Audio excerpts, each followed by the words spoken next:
Welcome to the You Are More podcast. I'm Blaine Ledbetter.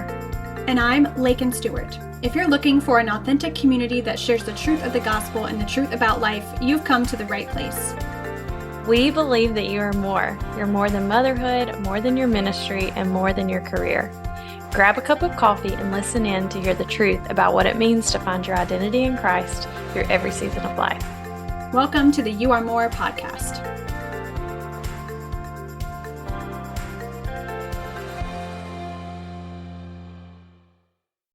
Hey guys, welcome back to the You Are More podcast. We are on part 3, our last installment of our stories series. The last 2 weeks we've been talking about birth and ministry. And so if you haven't listened to the first 2 episodes of this series, go ahead and check those out. They're fun and deep and sometimes a little bit sad. But today we are going to be talking about stories from the workplace. And Blaine and I we both currently work at the same job. We work from home. We love what we do. But we have had some jobs in the past that have just brought about some funny stories. So we're going to be sharing our top 2 or 3 stories that we have from previous jobs. And so, Blaine, I don't know if you want to start us off with tell us about the job you're telling a story about, and then the story that you have behind it. Yeah. So, let's see. Where do I begin? Okay. I've had so many jobs or different jobs over the years. It's crazy. Let's tell a good retail job story. I love it. There love was a good retail story. Yeah. So 2 stories real quick. I worked at a shoe store. These both happened at the shoe store, which is no longer open anyways. The first was it like an old lady shoe store? Yep. I love it. It was the best. Like one of those downtown shops. It was Easy Spirit Outlet. No Love longer it. there. So, the first one was, I realized probably about 5 seconds in that these 2 ladies were shoplifting. Oh no. They got me. Were they old ladies? Nope. Okay. Nope. Middle age. Yeah. I was like, okay. And my coworkers were in the back, like on their break. And so I was the only one on the floor. And yeah, one just kept my attention, asked me about some stuff while her friend was shoving some boots in her bag. So there you go. I mean, real conspicuous. I know. I was like, okay. And then the next time, not shoplifting, but I was at the register checking out, and I don't know why, but something this man said, like, there were just policies that you have. And I know sometimes you like do whatever makes the customer happy. Yeah. But he made me cry. Like Upset? Yes. Oh, like no. He just kept talking and just not just necessarily. Like, will you please be quiet? I know. I was like, I can't do anything about this. Like, I'm not the CEO. I don't really care. Yeah. And then thankfully the sweet angel in line behind him was like, honey, I know him and he's just a grumpy old man and it's going to be okay. And I was like, thank you. I mean, just like, I left work that day. I was like, I should just quit. But I worked with my friend who was so sweet, and I love her to this day. And I was like, I'm not going to leave her. She's awesome. So, and you know what? That was like one story. So if you're ever like, you? it was like right before we got married. So maybe 22, maybe. Yeah. So, I mean, really young. Like if somebody treated my daughter like that, I would be like, get their name. Them. Yeah. I will fight. I'm going to their house. Yes. Yes. So that was I love it. Retail is, I think everybody should work in retail because you need to Retail learn or how to service deal with the industry. public. Yes. People are mean. Go ahead. Yeah. My first job, I was a bus kid. I was 15 when I started my first job, mainly because I wanted a smartphone. And my dad said, you can only have a smartphone if you pay for the plan each month. So I was like, well, watch me go get a job. So I literally that day went and got a job and came home and gave him my tips. And I was like, okay, I can get the phone now. He was like, Oh, okay. I was that kid. yep. That will be my which child, is probably I promise. no surprise to you, Blaine. No. Mm-mm. I worked at this restaurant called the Carriage House Inn. It was a high-end restaurant. I did that in quotes. No one can see that, but restaurant for our town that I grew up in. It was honestly a really nice establishment. We had uniforms that we had to wear. I had to wear these. I went to the kids section and bought black slacks. Yeah. Like that were like kid size, and then a kid sized like short sleeve collared white shirt. That was my uniform. Oh my gosh. It was incredible. But I have two pretty funny stories. One is kind of depressing, but another one is just odd. So as a bus kid, you have to clear the tables and set them up for the next guest that comes. And so oftentimes they would put me on like large parties. So like where like an entire room is taken up with this like one party, whether it be like a rehearsal dinner or, you know, a gathering of some kind. And so the large party room was like up 2 stairs. You can tell where this is going, up 2 stairs and in another part of the restaurant. And so I had to fill an entire tray with like dirty glasses and carry it from that party room all the way to the kitchen to the dishwasher. And let me tell you, I got really good at carrying trays. Like I could stack 3 glasses high, carry it, and I got really advantageous and just stacked it too much. And as I was coming down the stairs, I fell, and right off the stairs, there's like a table where folks can eat in like the main restaurant area. And I literally dumped this entire tray of glasses onto this man. It was truly so embarrassing. I just like packed up my stuff and left. I was like, guys, I can't do this right now. I need to go home.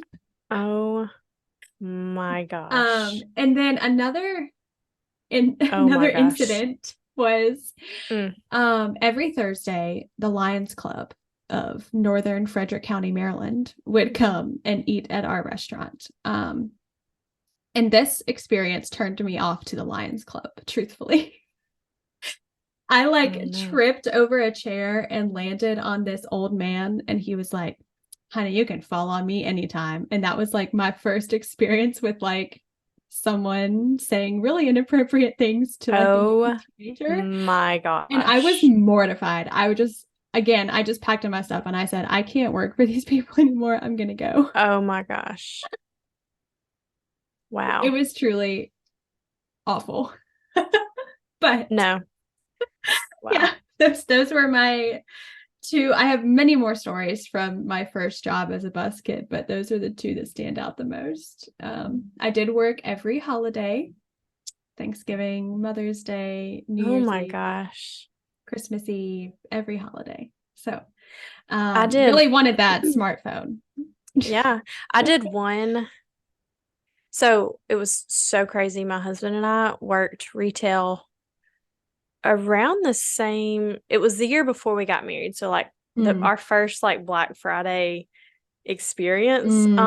But thankfully I was working 2 retail jobs at the same time, but for some reason quit the first one first. I think because I got like promoted at the second one.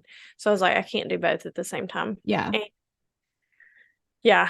He like left our Thanksgiving night family meal to go to work in retail like overnight. And I mean, he worked from probably 10 o'clock at night to 12 the next day, 2 different jobs. Gosh. And it was crazy. I missed out on that because I didn't have to work at the retail location like in a mall.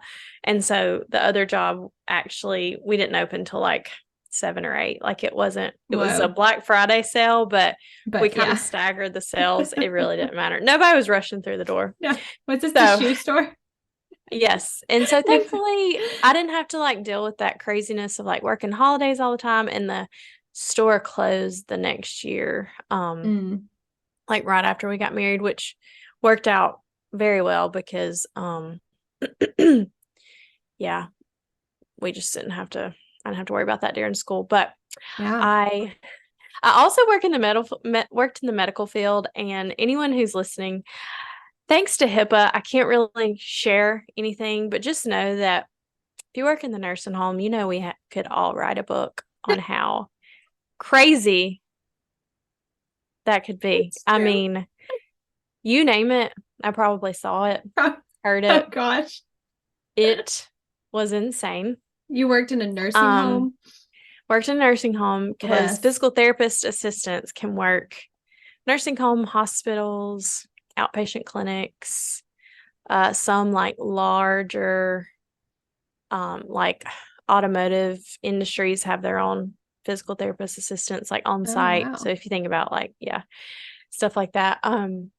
So yeah, very, Very interesting, interesting. but yay for HIPAA. I can't I know. say a lot, but I think my best job story, it's probably my most physically and emotionally demanding job was being a birth doula, but favorite job story ever was getting to be at my first birth, and the parents didn't know what they were having. And so that's so sweet. when that baby was born and the dad was like, "It's a girl." I mean, my gosh. we that all gives me chill cried. bumps just sitting here. I cried. I pretty much cry at every birth that I'm at. I mean, it's not like sobbing, but you tear up. Yeah. Yeah.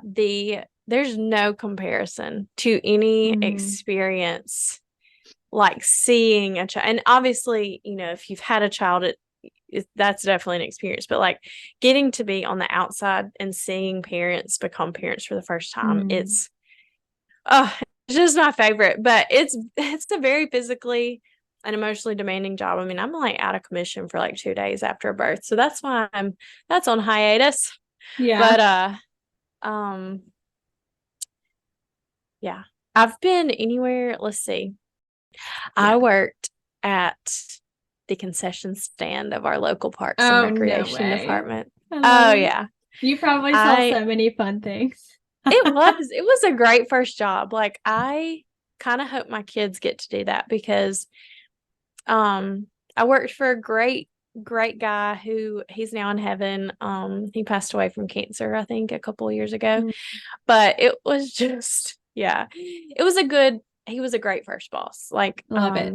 Not a lot of high expectations, like very gracious for hiring teenagers. I mean, I was like, I did babysit too at the same time, but that was my first job where I had to like clock in, and it was crazy. A whole thing. Yeah. Yeah. My most interesting job was in college. I worked as a student worker for the Ollie Center, which is Osher Lifelong Learning Institute. It was a part of my university. So it's where like senior citizens can come and take classes that they pay for. And they're taught by other senior citizens. So like anything from like Mahjong to iPhone to the history of South Carolina, which is where I went to college. I actually taught 3 semesters of the iPhone class where elderly folks would come and I would teach them how to use their phone. And trying to corral the elderly is like trying to corral a bunch of kindergartners sometimes because they don't listen. It was very interesting and fun, but I loved it. And then I think my funniest story ever is I was working in an elementary school as a like social worker / counselor / befriend to the students. And this one little 3rd grade girl, she was attached to me every single day, and she was so sweet. It was like maybe 7:00 in the morning. Kids were getting in the building, and she just marches up to me and goes, "Mrs. Stewart, I need to tell you about all my life regrets." Mind you, she's like 9 years old. Oh, she has a lot of them. She apparently has a lot of them. I said, "Go ahead and tell me about all your life regrets." And she goes, "Go girl." "Well, one day I took my Annie's lipstick and put it on, and she yelled at me. And I was like, girl, you better not steal your Annie's lipstick. Oh my gosh, that sounds like I kid you not, 3 days later, words came out of my mouth that I would have never thought I would have spoken in my whole life. This kid, the same little girl, was in the gymnasium, and for some reason in the gym there's a rubber chicken toy that just floats around. I don't know why there's a rubber chicken toy in the gym. Oh, brother. But she had a stick and was like hitting the rubber chicken with a stick. And so I was like, so-and-so, I don't want to say her name. I was like, so-and-so, stop hitting the rubber chicken with a stick. Oh my gosh. This other kid who is like so serious all the time, he looks over and he goes, I'm going to throw some holy water on you. And I was like, my day has been made. Like, two things that I would have never thought I'd see 9-year-olds do or say. Truly. Working with kids. So funny. Just never know. Kids are I the best also, to work with. In college, I definitely considered it a job. I was in a band with my cousin, so like acoustic band. He played the guitar and I sang. And we sang at a few events, like nice festivals or like company, like corporate parties. But yeah, two things. So one night we got to go randomly, like just, I still can't believe this was like my life, but went to Memphis for like a corporate, some sort of event. I don't know. And Travis Tritt's fiddle player was there, like playing the fiddle. Whoa. It was crazy. Yeah. That's insane. I know. I was like, is this, but also is it real like, life? Yeah. And he's not just Travis Tritt's fiddle player. Like, I'm sure there's no telling how many like records he's played on. So that was pretty cool. Also, that's really cool. We played in a lot of bars. Yeah. I mean, that was like our MO. Venue of choice. Yeah. Yes. But oh man, one night we were playing and this woman came up and she was like, I know how to sing. Can I share the mic? And her boyfriend, husband, somebody, sugar daddy, was with her. And he was like, yeah, go. Oh, no. Yeah, she's great. Well, if you've ever heard the saying, she couldn't carry a tune in the bucket. She had one too many. When she was overconfident. And it was not good. And so my cousin turned around and just turned down that knob on that microphone. Yeah, I was like, but we got that so often that it's, like, and hey, most of the time we would just be like, yeah, I know. I'm like, any actual like really good singer performer will never do that. Never. They'll be like, I'm here to see you in a show. I'm not going to get on the stage. No. But people, I'm like, this is not karaoke. The audacity. Please. Yeah. But we saw a lot of crazy things, not necessarily anything like crazy bad, but just, I don't know, that definitely took me on the most adventures because we played on Bill Street in Memphis. Whoa. Yeah. Like opened for somebody or something. It wasn't like huge crowd, but it was still fun. It was so fun. Glad I did it. But yeah, that's probably my most like the nursing home was crazy, but that was like, is this real life of like, am I getting You're actually doing this? Yeah. Yeah. And so I got to sing, we call it, well, I won't say what we call it. It's just funny because I don't want to like shame anybody, but it was so fun. Glad it's my former life now because I couldn't hang. Not that late at night anymore. Ooh, no. I don't even know how I stayed up if that it's late, like 9 o'clock, I'm like, it's bedtime. Agreed. So those are my best stories. Do you have any more best or worst stories? No, I think those were some of my best ones, the old man at the restaurant, the child with the rubber chicken, and some of the best ones I've got. Yeah. We There are love it. some days I know if you're a teacher or you're in healthcare or whatever, you leave work some days and you're like, I need to write a book. did that just happen? Yeah. I mean, I need to Literally. write a book. Did that just happen? Is this real life? I mean, there were several days that I walked out and got home and I was like, just in shock, really. Yeah, So if that's truly. you, If that's you, you do just great. write 'em You do down. great work. Yep, write it down. Now I just write down the things that my tiny children little do. coworkers, yeah, because they're Seriously? basically around here, my coworkers all the time. I love it. So, anyways, Yeah. Thank you guys for listening. Stay tuned for the next few weeks. We're going to be answering your questions in our FAQ mini series. So we're super excited about that. Make sure you follow us wherever you get your podcasts and on Instagram at YourMorePod. We'll see you soon. See ya.